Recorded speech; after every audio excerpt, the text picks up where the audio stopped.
Seguimos, si os recordáis, con el primer punto, el primer tema, digamos, que aparece desde la experiencia del bautismo de Jesús, ese Dios cercano, un Dios cercano y amante, del que venimos hablando ya un cierto tiempo. Seguimos con eso.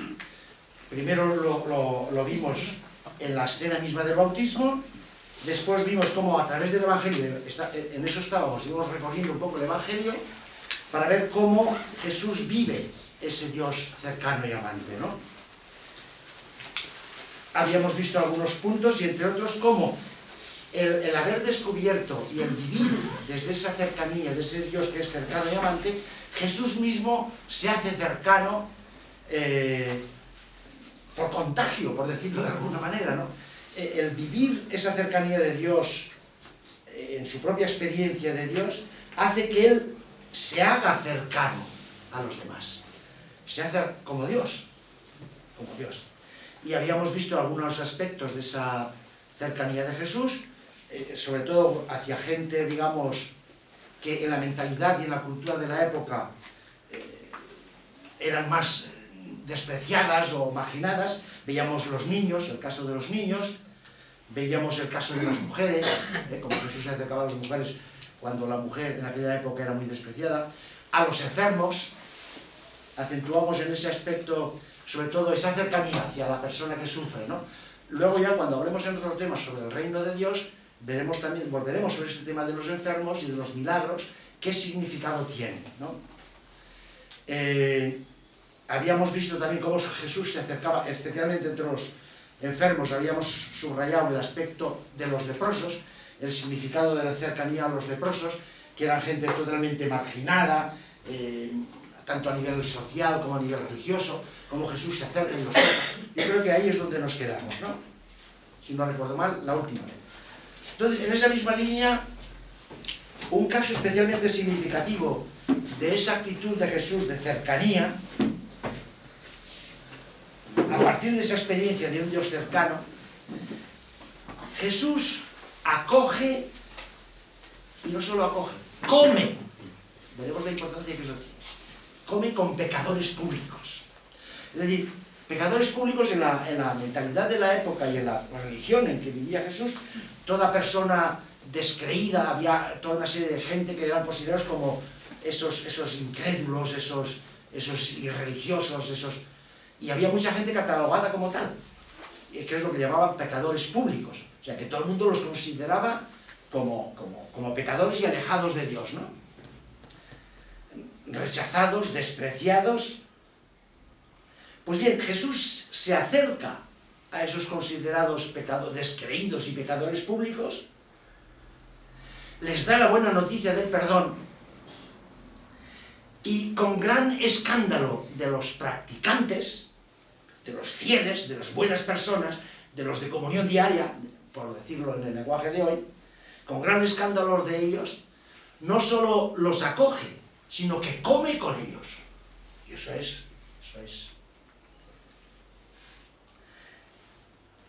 Esas comidas con pecadores, con lo que significaba en la mentalidad de la época, de comer juntos, que incluso también nosotros tampoco comemos con cualquiera. No invitamos a cualquiera a nuestra casa, porque comer juntos es crear unos lazos de unión. Y por eso compañeros, este es mi compañero. De hecho, si buscamos el origen de esa palabra compañero, es el que come el pan conmigo. Compañeros, compartimos el mismo pan. O sea que no es simplemente el hecho biológico de comer, sino comer con alguien es establecer con esa persona unas relaciones de amistad, de confianza, de cariño. Pues Jesús come, cosa que era malísimamente mal visto, que come con esos descreídos, que vuestro maestro come con esos descreídos. Pero qué escándalo es este, ¿no? Es una de las cosas de esas comidas con los pecadores públicos, con la gente descreída, con la gente rechazada por la religión, es una de las cosas más significativas y al mismo tiempo más escandalosas de las actitudes de Jesús. Pero ¿cómo es posible que vuestro maestro coma con esa gentuza? Y eso se lo dice la gente a los discípulos de Jesús. Tenéis, por ejemplo, el capítulo 2 del Evangelio de Marcos. No voy a leer todos esos textos porque nos llevaría muy lejos. El capítulo 2, versículo 16, está literalmente esa frase que acabo de citar. Jesús ha llamado a Leví, lo invitan a su casa y se reúne, dice, a comer con publicanos y pecadores. Y los practicantes de toda la vida, los religiosos de verdad, ven eso y le dicen a sus discípulos, pero ¿cómo se atreve vuestro maestro a comer con esa gentuza? ¿Pero qué es eso? ¿Qué es eso? Es un hecho constatable a lo largo de todo el Evangelio. Jesús anda en malas compañías. Hay un libro incluso que se titula así, Jesús en malas compañías. Y lo llaman amigo de publicanos y pecadores. Lo tenéis de nuevo en Mateo 11, 19. Este es un amigo de los pecadores y de los publicanos.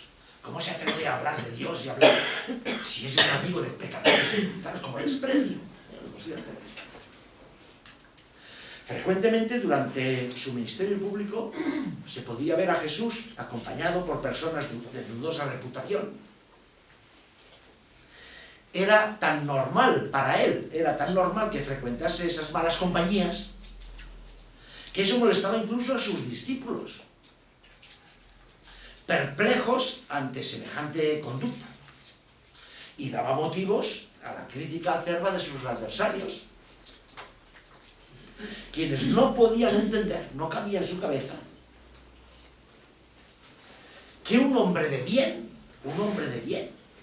conviviera con esa gentuza, como ellos llamaban esa gentuza. Y si es bastante mal visto que Jesús se dejara acompañar por personas de muy buena reputación, peor que los buscara y que comiera con ellos. Eso ya, vamos, sobrepasaba toda posibilidad no era digerible para una persona religiosa. O sea, estamos tan acostumbrados a leer eso en el Evangelio que no nos choca, pero en aquella época era absolutamente chocante. Hay un libro precioso de un exégeta español, Aguirre, consagrado únicamente a las comidas de Jesús. Las comidas de Jesús. Pero ¿veis el porqué? En la dinámica de lo que estamos viendo estos días, desde esa cercanía de Dios que él ha descubierto, que él ha experimentado y que él vive, él se hace cercano. Y se hace cercano a los que más lo necesitan. Y una cosa muy importante también para subrayar, al hablar de esta cercanía de Jesús hacia los pecadores y a la gente, a la gentuza y a los mal clasificados a nivel religioso, ¿no? Importante.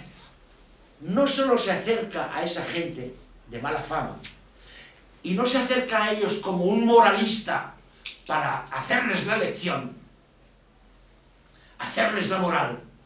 Eso lo decimos a veces, ¿no? Esta persona, a ver si alguien le hace la moral, a ver si alguien le echa la bronca, por decirlo en el lenguaje de todos los días, ¿no? Pues no se acercaba para echarles broncas, sino se acercaba como amigo. Como amigo. Jesús no mira a esa gente como culpables, sino, yo me atrevo a decir, como víctimas. Víctimas a veces de la sociedad, que les ha forzado, les ha obligado quizás a vivir esa vida un poco marginal, ¿no? Víctimas muchas veces de sí mismos. Muchas veces es la propia culpabilidad, la propia negligencia o la propia mala voluntad que les ha situado en esas situaciones, digamos, de pecadores públicos, ¿no? Pero no los ve como víctimas, sino, empleando el lenguaje mismo de Jesús, como enfermos que necesitan curación. No sé si veis la diferente manera de ver. Yo veo a una persona que se comporta mal, como una persona mala al que hay que darle la lección y cantarle las 40, o yo veo a esa persona mala como alguien que necesita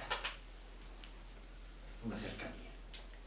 y es la frase famosa de Jesús: no tienen necesidad de médico los que están fuertes, sino los que están mal. Yo no he venido, lo dice él mismo, ¿no? Yo no he venido para los justos, los buenos, ellos ya están arreglados. Yo he venido para los que me necesitan, los que necesitan descubrir esa cercanía de un Dios que es amor y misericordia y perdón. Por eso me voy con ellos, porque ellos los necesitan. Vosotros, si sois todos santos, ¿para qué me voy a acercar a vosotros? Si sois todos santos ya no me necesitáis. Leed, por ejemplo, Marcos 2:17. No necesitan curación o médico los fuertes, sino los que están mal. Y sobre todo, esa mirada de Jesús. Me gustaría un día hacer quizás una pequeña, o se podría hacer una meditación sobre las miradas de Jesús en el Evangelio. Como mira, por ejemplo, ¿os acordáis de ese texto de un joven rico que viene lleno de buena voluntad? ¿Qué tengo que hacer? Y nos dice San Marcos que Jesús lo miró. Esa mirada de ternura y de acogida. La mirada de Jesús sobre eso, el día, yo recuerdo que el día que tocaba ese Evangelio en el leccionario del domingo, hablé de eso, cuando la pecadora, esa mujer que habían cogido en adulterio y que la traen delante de Jesús, porque según la ley había que apedrearla. ¿Qué dices tú de esto?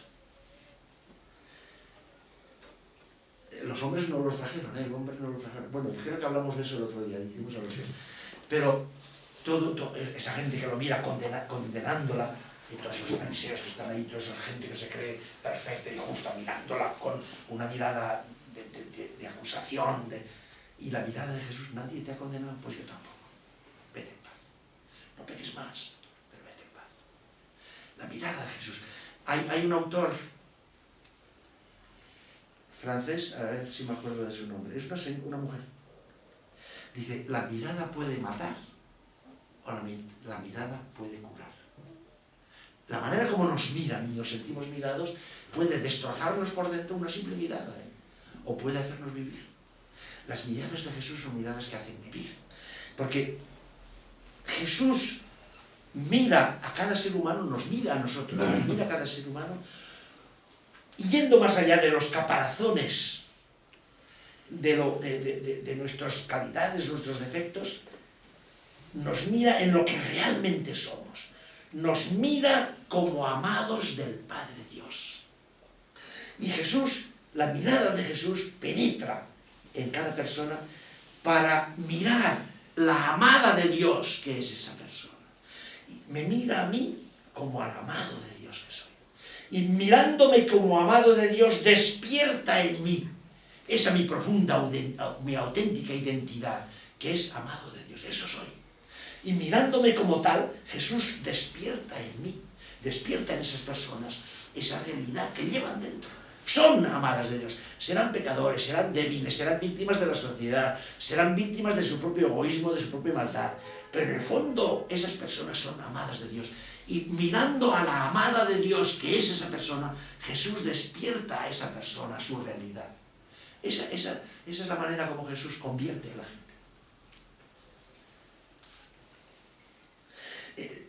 Les ofrece su confianza, aunque ellos no se hayan dado cuenta de lo que realmente son, que son amados de Dios.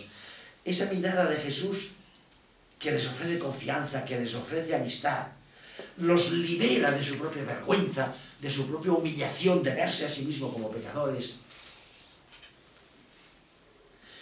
Tú también eres un amado de Dios. Yo diría que esa es la frase, por decirle una frase, esa es la frase que con sus actitudes Jesús dice a cada persona. Y viéndolo en el Evangelio que le dice a cada persona, puedo decir: me lo está diciendo a mí, me lo está diciendo a mí. Tú también eres un amado de Dios. Esa es la palabra salvadora de Jesús. Tú también eres un amado de Dios.